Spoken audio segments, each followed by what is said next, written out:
Hi, welcome back to my channel, Afropean Monika. Today we have a guest again. You've already met her before, Nina. So I am going to let you introduce yourself again, just like briefly, just as a reminder.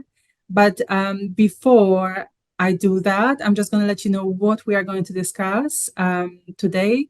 And that is Wahala. It's a book by Nikki May. She's a mixed race British Nigerian author writing about mixed race British Nigerian life in the UK and not only, also in Nigeria. What did you think about the book? It's a novel, by the way. Well, the book it was an interesting read, and yeah, it was like this kind of a chick flick book, but Yeah. with this African and European flavors in it. So that's what made it stand out in my eyes. So let's just say why we find this book culturally interesting, right? Hmm. So I am Polish Nigerian. I live in London, UK. Nina, would you like to introduce yourself and just say a little bit about you? I am Slovak Anglian, and I am a little bit of a nomad, I guess, because I've lived in different countries. Currently, I live in Czech Republic, in the town called Carlsbad, which is a very nice touristy town. I used to live in London and I still have some connections there, which I aim to preserve. I live in London. I've lived in London for the past 20 years, but I move around quite a lot. I've just come back from Ghana, so I do have an exposure, significant exposure to Africa, West Africa, partially through my Nigerian family, then my Ghanaian family as well, and just the travels to Ghana, which have been pretty consistent in my case for the past 3 years. What about you, Nina? Have you been to Africa yet? No, I've never been. And yeah, it's one of the ambitions of mine. I would like to definitely visit the continent. But yeah, all my life I've spent in Europe. Yeah. So I am the Afro-European person, bona fide. Mhm. We are writers as well, right? Both of us are writers. We are both quite passionate about exploring mixed heritage, um, Yes. isn't it? Because we feel, well, I feel like I can speak for you as well. We feel like there's not enough appropriate representation when it comes to mixed heritage people. Yeah, Would most you agree with that? definitely. And definitely during our formative years, we did not have anything. So I wouldn't say that there was not enough, there was nothing. Yeah, Let's be honest here. There was absolutely nothing till especially where we we grew up reached. in Eastern Europe. Yeah, You grew up in Slovakia, absolutely. I grew up in Poland. Um, Absolutely.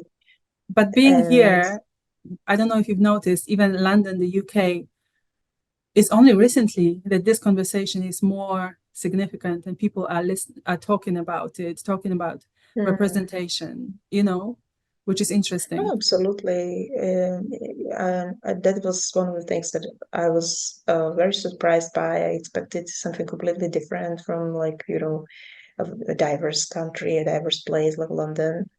But yeah, and what that taught me is that, social change and changing the narrative is usually not the work of the authorities, the work of the people who are at the bottom.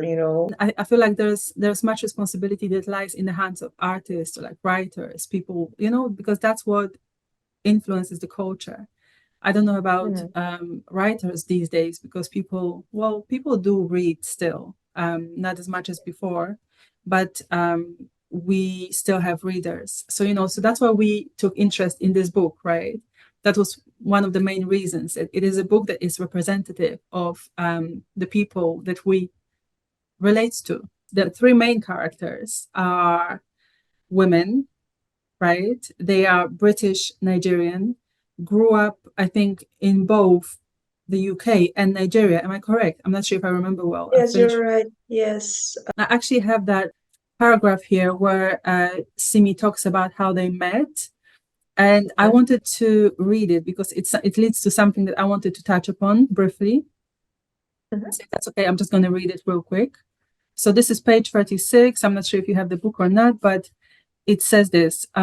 It was their color that had thrown Simi and Isabel together. Mixed race kids were unusual in 1980s Lagos. It wasn't that different in 1990s Bristol. That's how she met Boo and Ronke, too. It was natural. You had an affinity, a bond. There was nothing prejudiced about it. Simi believed it was impossible to be racist if you were mixed. That's the bit I find interesting. The more of us, That's the very better. interesting. It's interesting, right? The more of us, the better. If only the world would shark racism into oblivion. So that's the sentence that I find really interesting. She says here, Simi believed it was impossible to be racist if you were mixed. And I have to say, Oh, I can relate. That's what I used to think. oh, definitely not true. I think, everyone can be racist. It doesn't really matter which race. Depends on the environment, on your education, and Mindset. ultimately on like your attitude as a person. And oftentimes, I think that it makes people, we fall into this trap and we can be racist without even knowing it because of how we were conditioned, you know. Yeah, because that's so true. But I used to think that way. Okay, not that you can't be racist, but that you absolutely shouldn't be racist. Or why would you be Mm, racist? That's how I used to think. So when I began noticing racism in mixed race people, which you see that a lot, especially, I mean, I'm not saying I'm perfect, but intentionally, I think I am not ever racist. And I don't think I'm ever been. But anyway, what I'm trying to mm, say is I don't want to make us responsible as a community for the actions of other communities, right? But I feel like, yeah, you know, we kind of privileged in a way to be able to be in between cultures, in between races. And often we have that privilege of understanding both races in terms of black and white. So I feel like we should aim not to be racist. We should aim to be the bridge between people. I'm seeing like the mixed race communities are being born, and that's beautiful. I love it. But sometimes they can be very exclusive. And all of a sudden, there's this there's another other category instead of mixed race category being one that brings people together in a way. Do you see what I'm saying? I know people will say stuff because we have other groups, unfortunately, who want to be exclusive. And I know people will come and say, oh, well, why can't we be exclusive? Why can't we be, supporting one another like the other groups are doing that? But I feel like the only way, if we cannot help stop racism, there is no hope, I feel. That's what I'm trying to say, I guess. If we don't feel the right. need, or if we don't care about not being racist, I feel like there's almost no hope for the world to ever be rid of racism. I mean, I think it's oversimplified because, firstly, not all of us are exposed to both of our cultures. I was not exposed to both of the, cultures which are in my uh, DNA, so to speak. I Right. only know one. I know That's nothing true. about the other one. So, and I think, you know, it's everyone's job to like be that bridge, not just one group of people who are somehow responsible for, bringing everybody together and resolving problems which actually were not caused by us, That's so true. which are a divide, a result of divide between these monoracial communities. And like oftentimes when we try, we are pushed out like, oh, this is not your Yeah. conversation, you don't Mhm. have this experience. That's so true. That you've just made so many valid points, and I Thank have to you. agree. I have to agree with all of them. I feel like responsibility is too strong of a word. I don't want to say that we are responsible, but I feel like the least we can do is, I don't know if lead by example is the word. Maybe it is, maybe it's not. But like, just not be racist. At least that's the least we can do. But then again, you made another valid point, which is not all of us are exposed to both. sides of our heritage. And for me, I wasn't for the longest time either. I grew up in Poland without my father. Yes, I did have some form of contact with him, but it wasn't anything that would teach me anything about Nigeria. Only when I came to London, I stayed with Oh. my father's family initially. That's when I began to, that's when I had the exposure to one, my family, my Nigerian family, and then also, widely to people in London, because as you know, London is the melting pot of all Mhm. cultures. You can pick and choose who you want to hang out with. But yes, you are right. So I guess the conclusion is it's everybody's responsibility to not be racist. Definitely. But would you still agree that at least those of us who have that exposure should be mindful of what they contribute in terms of being or not being racist into this world? You know what? I think everybody should like do their best from like their vantage point. Like people who have this exposure, of course, can show to people how to be more empathetic, for example, because they know, from what is it like to be on both Yeah, sides of a racial spectrum. So they have this uh, vantage point. But then, I think non-racial people can do better in terms of being more open-minded and avoiding having this tunnel vision, and then like people, for example, who are like us, who were only exposed to one side of our heritage, should try to explore the other side when we get an opportunity, and try to like sometimes get rid of some prejudice which stems from some personal hurt, or yeah, that stopped us from looking at part of our heritage, and just like put it into perspective. Okay, like this is, you want to learn about the culture. The entire culture is not responsible for behavior of one person or like a small group of yeah. people. That's a big one. But it can be So hard, you know no, that's valid. whatever. That's really, really valid. But like for instance, Boo, she really had that issue, right? So she was abandoned by her father, which Mhm. happens a lot in mixed race communities, right? I Yeah, guess absolutely, a lot of the especially mixed black. times, exactly black and white mixed race.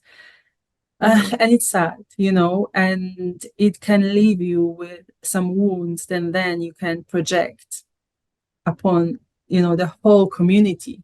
There were some things that you told me were intriguing to you. One of those things was the community that they created. Do you want to talk about that? I really liked it because it reminded me of what I've done in my life. Like that, I also found mixed race friends, and we realized that our stories were very similar. I had a friend who was from Luxembourg, and she experienced very similar childhood as myself. Was growing up as one of a very few people of color in her very white town. I also had come across people who are, for example, Afro-Czech, and like that was even closer to my experience. Mhm. And even like people who were mixed race and British, I could relate to them in some ways that I would not expect. So yeah, and but we did have this shared experience of like being marginalized. Yeah, all of us in Yeah, one way or the other. So like when they got together, I was just like, oh, I know exactly what you mean. Like I did this consciously, and to them it just happened. It was a coincidence, but this is what I did consciously, and I noticed that people are doing it even when you just watch what's happening online in communities like on Instagram. People are creating these little circles, the little communities, because they need them. yeah, And it's sort of like a way to, you know, find some like inner peace, and uh, deal with some old baggage that's very difficult to deal with if you are in that environment where you're just like, usually the only different one, a yeah. person of color. I'm not sure whether I'm just noticing right now or whether there are more mixed race communities or mixed race conversations happening. I don't know which one it is, but it's really, really good to see this. Like you said, it's like it's an affirmation, just confirming that you are not the only one going through what you are going through. And Mm. it's nice to, like, obviously my situation was very similar. I grew up in Poland. The whole town had just me and my sister. We were the only non-white. Kids on the block. Yeah, exactly. Non-white kids on their blog. So you kind of get used to it. And sometimes you don't even know what you don't know until you are outside and you are having these conversations. And then only you're just like talking to somebody and you're like, yeah, that happened to me too. Is that weird? Is that not supposed to happen? I don't know if that's how you experienced it. Well, when did you find out that you were different? Like, was it when you were there or I mean, it makes no sense, this question. I mean, obviously, we all knew we were different, right? But when did it become a heavier awareness? Was it when you were in Slovakia growing up there, or when you came to maybe the UK and you started meeting people who also were different in their respective countries? Because for me, I began realizing how different I was only when I came and started meeting people who were as different as me when Okay. I came to London and started meeting people who were as different as me. Before, of course, I kind of knew I was different, but like it was not something that I would live with, like as it was not something that would hang over me on a daily basis, if you know what I mean. Hmm. How was it? What was it like for Yeah. you? Well, let's say that like in the place where I grew up, where I was feeling it in definitely quite strongly Right. because I basically was well, you had your sister, but I didn't have Yeah. even a sister or brother. I'm the only child. There is a Roma community living in the town where I come from. So people were used to seeing people, individuals of color, but I was the only one looking like myself. Like there Yeah. were very few people who were of African descent. So yeah, I definitely felt like that people view me differently from a very young age. I basically grew up with it until I left when I was still a teenager, to UK. Yeah, this feeling was always with me wherever I Yeah. went. Yeah. Did people ever call you a gypsy, especially like in the winter or something? They used to call me that in Poland, back in Yeah, Poland. So it was either gypsy or occasionally, but mostly mulata. What did they used to call you? what? Black, Yeah, just black. because when we yeah, because back in the day, people were not that aware of mixed race relationships, and because of my appearance, I Yeah. am, I think, more black adjacent. Actually, I realized them darker than some African people because there are African people who are of light complexion too. Mhm. It's interesting. I Uh, mean, black, of course, was part of it as well for me. Chocolate, very oh popular. God, Chocolate, are we yes. going to the food comparisons? Uh, I mean, let's just go there. Why not? Yeah. Well, I was No, called exotic a lot, but in a like a exotic. positive sense of the word, like positive. You're like, oh yeah, like exotic beauty, or like people tell sometimes Yeah. beautiful, but there were also positive experiences, and people were kind of very negative about my looks, and kind of like frowning, and like you know, basically trying to uh, suggest that I'm someone like a of a two steps lower on the social ladder than them. Really, like So in also your had that. face.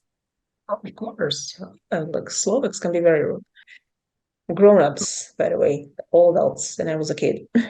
That's so annoying. I don't know why, but for me, what I remember more is comments about like my weight. Oh, And really? I was never fat. I was never ever fat. I was just more curvy than Mm-hmm. most Polish girls. Like when I was a Right. teenager, right? Um, and like Eastern Europe, slim is the way, right? Yeah, yeah. So I There's remember quite a those lot of that. comments more than anything related to my skin color. The skin color comments were there, of course, occasionally, or but they were not the ones that were annoying to me. What was really annoying to me is those other comments. Um, and there's this obsession in Eastern Europe, which is such an interesting thing to talk about as well, because when you go to Africa or like when you are in the African community, slim is not the way. Like Mm-hmm. it's okay, but not if you are too slim, you're just not interesting. You know,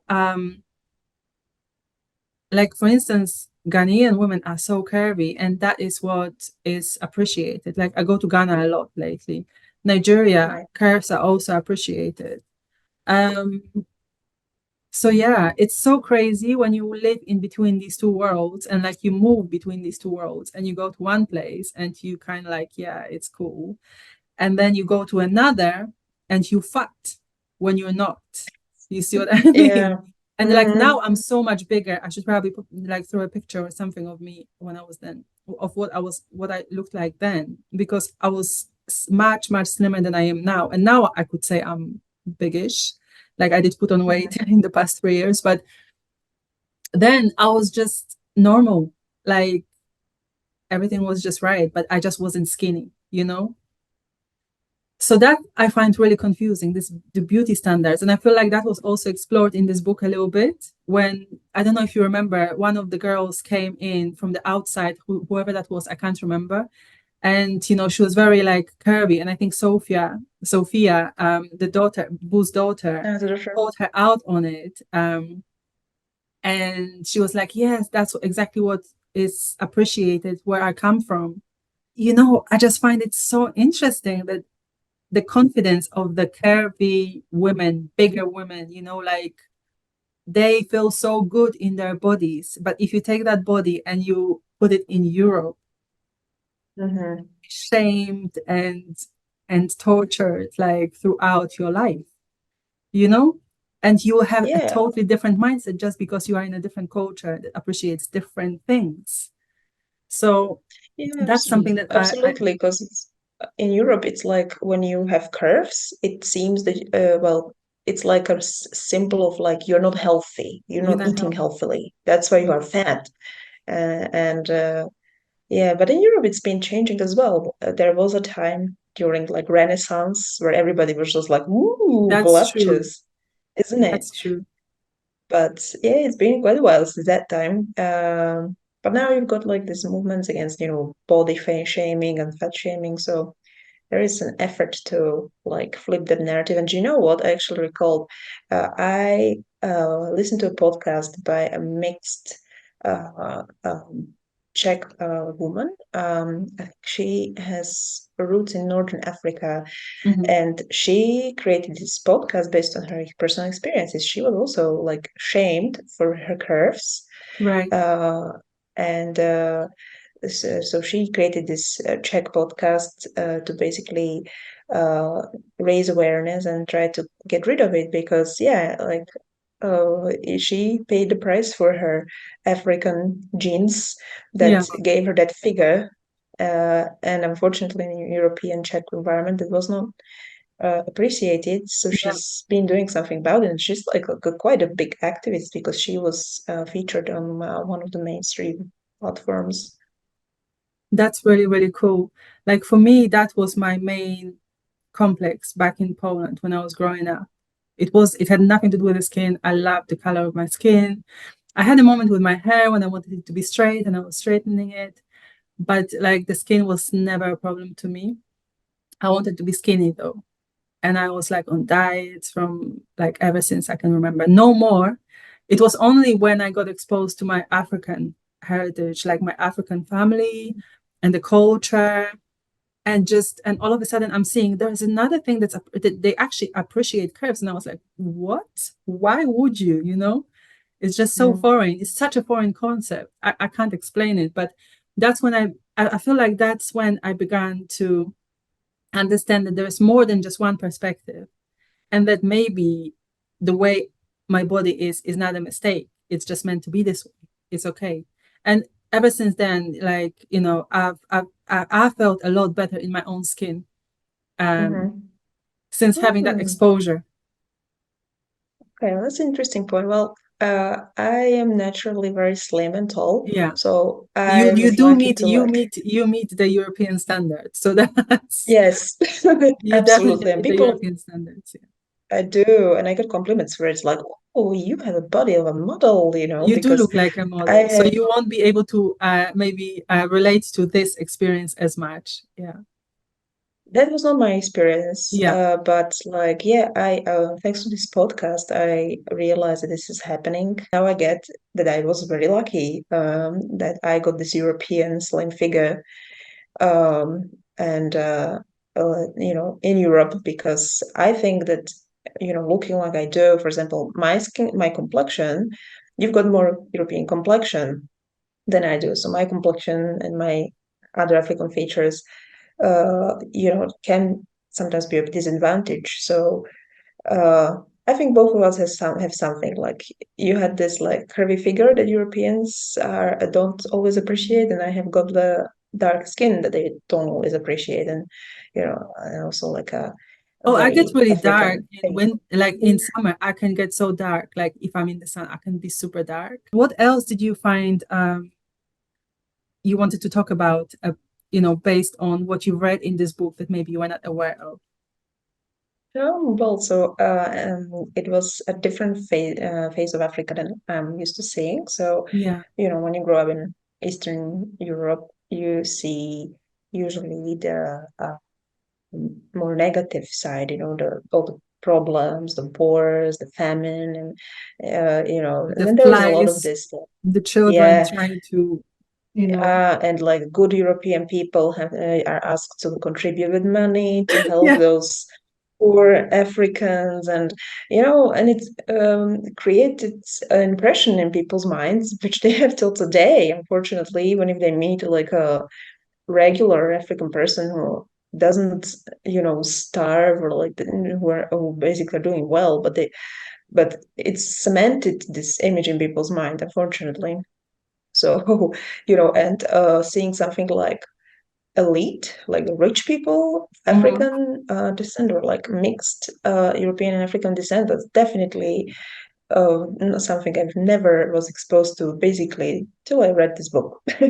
Interesting. Because before that, yeah, I read some books about people of mixed heritage. I read Trevor Noah's memoir, but he was Yeah. also poor when he was growing up.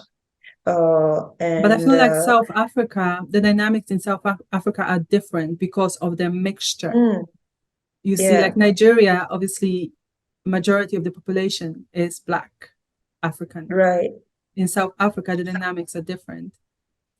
Yeah, the thing is like what was interesting is that, usually like when you have mixed race family, uh, like as somebody coming from Europe, I would expect that if there is a mixed race kid and like they are well off, that usually the wealth comes from the white parent. But here it came from black parent, because the parents of Ronke, he was in business. The parent of Simi, I believe, he was a lawyer or something. So they were all very successful people, Yeah, and never you can see this kind of lifestyle and the environments they are talking about when you look at diverse TV channels, or when you look at some movies nowadays when you look at the movies on Netflix, and they are by African creators, but apart from that, like that was an absolutely out of my spectrum of knowledge. I never came across somebody from that environment, mixed people who would live like this lavish lifestyle. it's just And not then, shown. yeah, It's just not yeah, no. shown.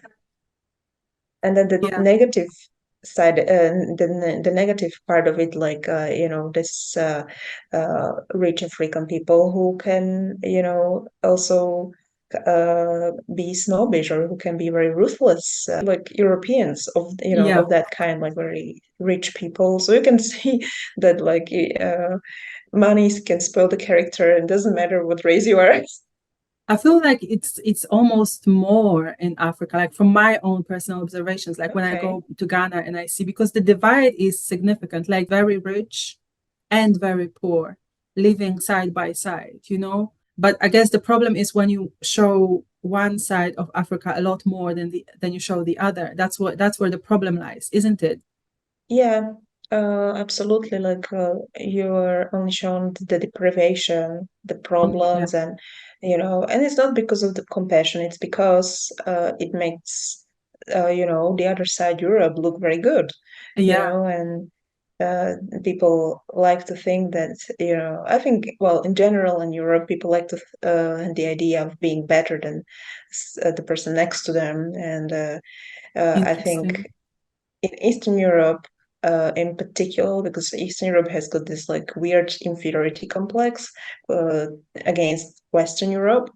So the other communities for them are kind of like they use it to compensate that by Interesting. you know placing themselves above it, because oftentimes when you hear stories about Africa by narrators from here, from Central Eastern Europe, they usually focus on the negatives, or they are Wow. like they write something, but you never hear about very successful African entrepreneurs who made it in their country and they expanded, and these stories out there, especially these Yeah. days, because these countries are changing very rapidly.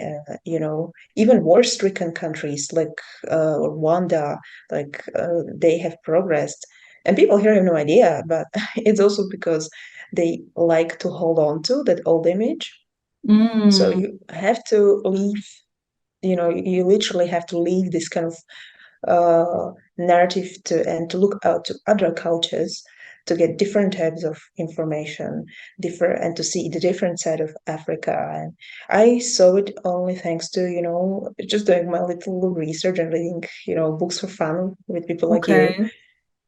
and then by connecting to African communities that that can show you like what Africa is like these Yeah. days.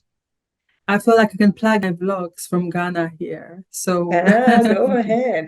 yeah. Search for the Ghana vlogs on my channel. I should be posting another one very soon. Obviously, this is Ghana through my eyes, right? But it's interesting what you're saying about Central Europe, Eastern Europe, Central Europe. Um, Obviously, I keep going to Poland. I keep going back to Poland quite often, but I don't live there anymore. So I don't really know probably as much as you know about what the narrative is like. So it's Mhm. interesting to hear about that from you. And there was another thing that you wanted to talk about, which was, Uh, the family dynamics. There were some interesting family dynamics. For example, in Ronke's yeah, family, like as we were talking about racism and yeah, how mixed race people are kind of conditioned to be racist. So, for example, Ronke, she mentioned an auntie that her mother asks her, to visit together, and like the auntie was apparently awful to her growing up and treated her and her brother as and some kind of uncivilized savages just because their father was African. oh But yeah, she was still asked to visit, and she was like, "Yeah, I'm going to, come and be the nice niece, even though you're rubbish of an aunt." yeah, And yeah, we see this very often, and this resonated because this is what you often see in like Eastern European right, environments. Because I hear this like from people who grew up here, like that. They had these family members who would be nice to them. For example, one woman from Czech Republic. She's Afro-Czech and she's a comedian. She's really funny. I can send you a link. And she mentions her grandpa, who was her racist. white grandpa. Who her name is Bianca Cristoval, and she says that yes, he was a very racist man. Like he Wow. was kind to us, with to her and her brother, but he would say stuff, and sometimes like they would do it into your face. Wow. Yeah, so many people had this happen, or like I know some people who had uncles, that or aunties that would say to their children, to their cousins, that like, oh no, you are not going to play with your mixed race cousin because we are No not we're way. not connecting with it with this part of Oh the my family. Yeah, God.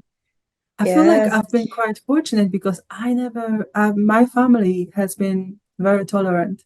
Like, especially my grandparents, they've just been amazing, like literally amazing. There was one time some guy said something about my sister and I about our skin color and stuff like that. And my grandfather wanted to beat him up. People had to separate, like, people had to hold him back because he was ready to Mm, fight, you know?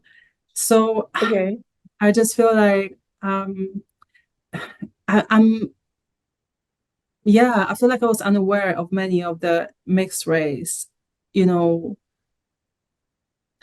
of the mixed race plight, like in a way, Hmm. in many ways, until I started speaking to other mixed race people. When it comes to my Polish family, like they really, I feel, they are very tolerant, Hmm. uh, just open minded. I mean, tolerant. I don't feel like there's anything um not to tolerate just because somebody, to me, it's just, that's why to me it's just so obvious that, like, just because you have a different, to me, honestly, I believe that there should be no race. This should not be even a category. I honestly believe that, but I guess because of my experiences, maybe that's why I feel that way. So while I Hmm. appreciate, having the mixed race community, being able to connect on that level, being able to share the experiences, I truly believe that the world would be so much more beautiful if we all forgot about this term race and just focused on the fact that there's just one human race.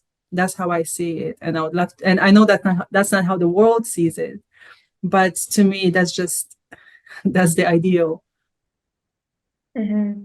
And Yeah, I think um that's like the mentality I'm familiar with, but like the people's mentality and changes, and like the culture around the world changes. So yeah, like there's a benefit to it, but there's also a risk to it, because you can't erase people's differences. And my no, attitude. you can't erase people's mindsets. That's the problem. I don't feel like this difference is significant enough to dwell on. Honestly, I really don't think that skin color should matter this much. But I understand what you're saying. From to me, the problem is with people's minds, not with the differences. We could Mhm. be, because yeah, the mind is the issue. Yeah, of course. Like, it's also a matter of attitude. My attitude is that, like, I was raised colorblind, but then Right. Same society taught here. me to be color conscious, To be color conscious. It's really sad, Yeah, so. actually, as you are saying it, because I catch myself lately, especially having had so many conversations. I used to be totally colorblind and Mhm.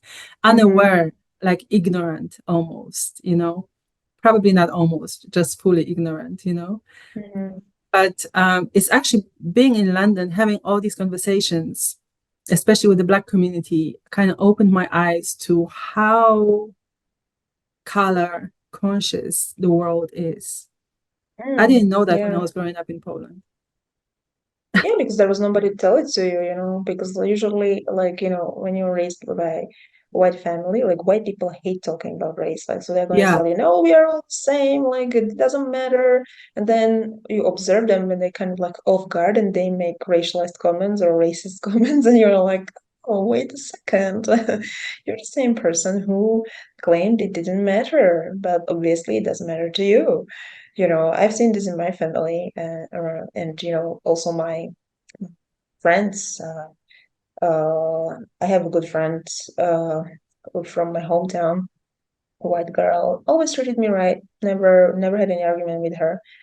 And she once shocked me when she was talking about her boss, who basically was working in Ireland for a while, and he was working with some immigrants from I don't know where, like Northern Africa or something.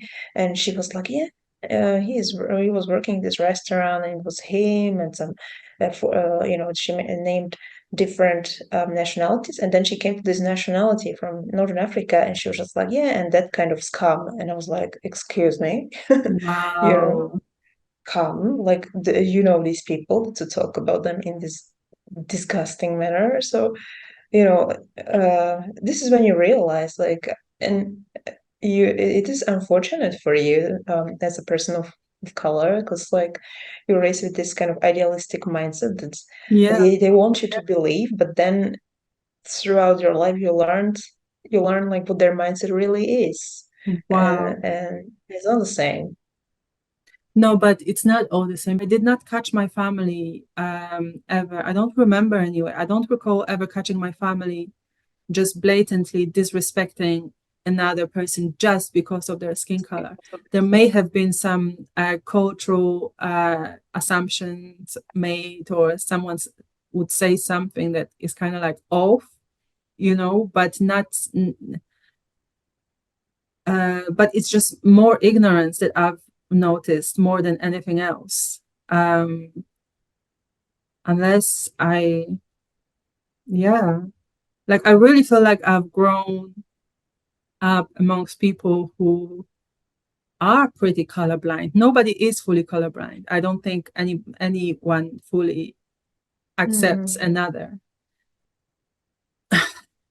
But honestly, like my grandparents, they're just from another world. Like especially in those days, you know, to be that tolerant because they embraced my father, my Nigerian father, my sister, myself. It's just so No, beautiful but when I think about it now. but in back in the day, during communism, racism was something which was unacceptable, It was because acceptable. of the communist unacceptable. It was due to the communist regime and the Interesting. doctrine. Yeah, because like communist regime wanted to like come, be better than the racist Americans, and so Ah, communist countries actually they collaborated with African countries, and they made some allies. That's why people, for example, are not just African, but countries like Cuba. That's, for example, how a lot of, for example, even in Czechoslovakia back in the day, you got people from Cuba and Vietnam because of these treaties. They also did international treaties. And some of these people settled down, had kids, but it's a very forgotten history. Like, nowadays, people don't remember even, well, except for those who had these kind of colleagues, or who know these people. But yeah, I think that is why racism wasn't, uh, I think, impacting our generation as much. But when you compare the interesting. situation now, particularly here, I think like, it's definitely like the young generation is much more impacted. Right. So do you feel like Yeah, this generation, um, I don't know, Gen Z, millennials, whatever, millennials, mm, let's stick to our generation. yeah. You feel like people are more racist Towards like a millennial generation of Eastern Europeans. of Eastern Europeans? Yeah, definitely Wow. yes. Then the older generation, like the Gen X, if, white That's so people, and sad. yeah, yeah, because they are, listening to different voices now. They still see Europe as a home for white people, right? So they have this anxiety that, oh God, like as white people we have nowhere to go, and like all these people are coming to us, which is such nonsense. Because there were periods during history when, for example, Africa accepted Polish refugees, and they still Wow. and some of them still live there, but they don't know it. That's So interesting. they think that everybody just goes to Europe when they are in trouble, and it's never been the other way around. But there's this, but that's the narrative that has been also that has been created, that Europe is the promised land, or the States, the Mhm. United States, and stuff like that.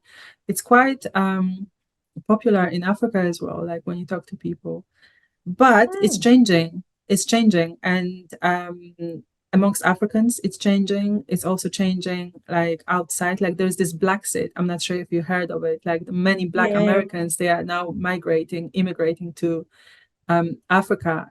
Ghana is quite popular. Oh, You okay. know, it's very Ghana. You know, the year of return. When was it? 2020 or something? Oh, I heard something like that. I didn't know what was it.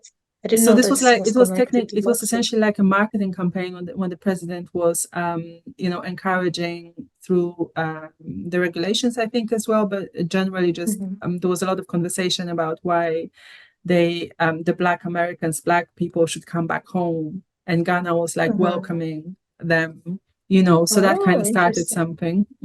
That started something.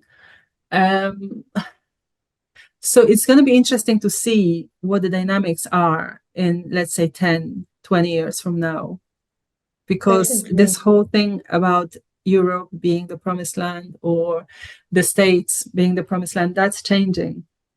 So it's going to be No, interesting most to see definitely.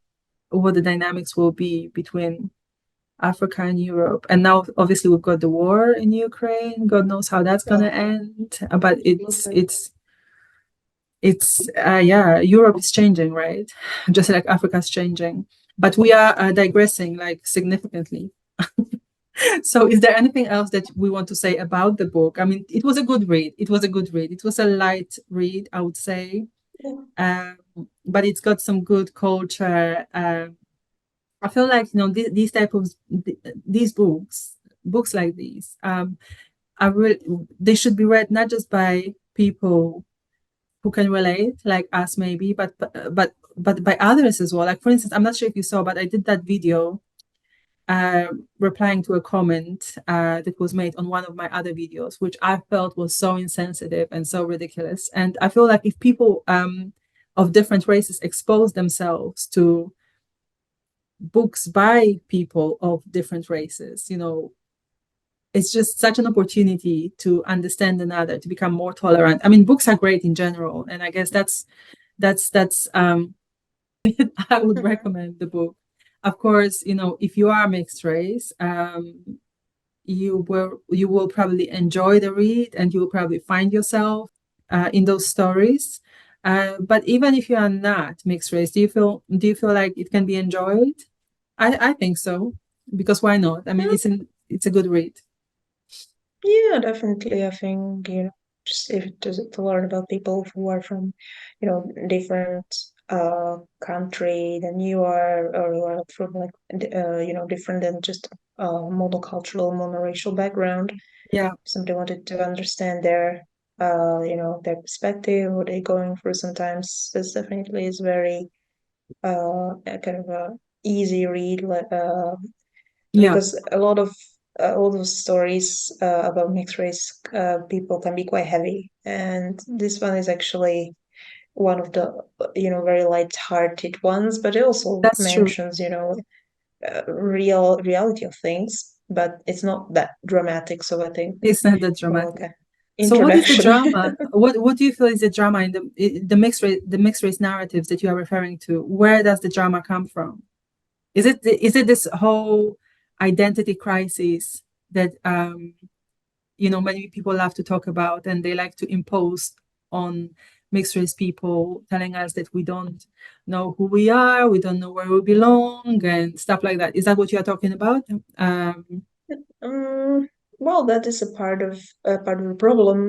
But in terms of like the mixed race stories, it's just like when you get the sad ones of say neglect, of feeling excluded, discrimination, and also particularly historical ones. Oh my God, historical Those ones are are heavy, but that's just are like, next level, wow, particularly like American history, like the way mixed people were treated back in the day. Basically, you were a kid enslaved by your parents, like those kind of things, like live on a plantation. This is just crazy. This is not for not your everyday read.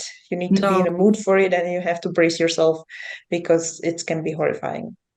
Yeah, I struggle with those books. Like, but this Mm, is not it. That's not. No. That's not that's not what this is at all. Um, any closing thoughts? Oh well, yeah. So I'm just really happy that I got a chance to read it, and like I love reading mixed race books. I have to say I'm biased because I finally get stories where I can find a bit of myself, and and I would recommend it to everyone, but particularly to people who are mixed, because I understand that like we like these references, and like just when you start reading, and then you realize that you need them. Yeah, You really need them. You need to have a piece of culture, that reflects you. Like, of course, you know, like mixed experience, like will stretch you in the sense of like your ability to adapt, to be part of different worlds. But you also yeah, need to have your little cultural world, and I think the books provide that. So yeah, and yeah, it's been like really fun to read it with somebody else as well yeah. and We should compare do we should do what it more resonated. often. We Of should do it more course, often. yeah. Yeah, I totally. have some book tips for you if you want. Cool. Speaking of books again, I am a book publisher as well. I help people Oh, self-publish books. So I would love to see you write, if you are a mixed race writer, write. That's mhm. all I'm gonna say. And if Yes. you are looking for someone who can help you with that process, whether that's writing or publishing, I'm here. That's what I do. I do specialize in mixed heritage books, or those are the books that I choose because that's what I love as well. So I guess, yes, just to finish it all, I would say let's read and write mixed heritage books, right? That's a good way to uh, end this. Absolutely. Is there anything that you would like to share with people that you are doing? Whether it's, I think you've just started a new Instagram account that you would like to share, right? So feel Yes, free I to can. just. Mhm. Thank you. Yeah, actually, so yeah, I do have a project of mine which focuses on mixed race culture. So I Yeah. started this Instagram account, and it's called Reunion, and it's basically like a project which is about mixed race.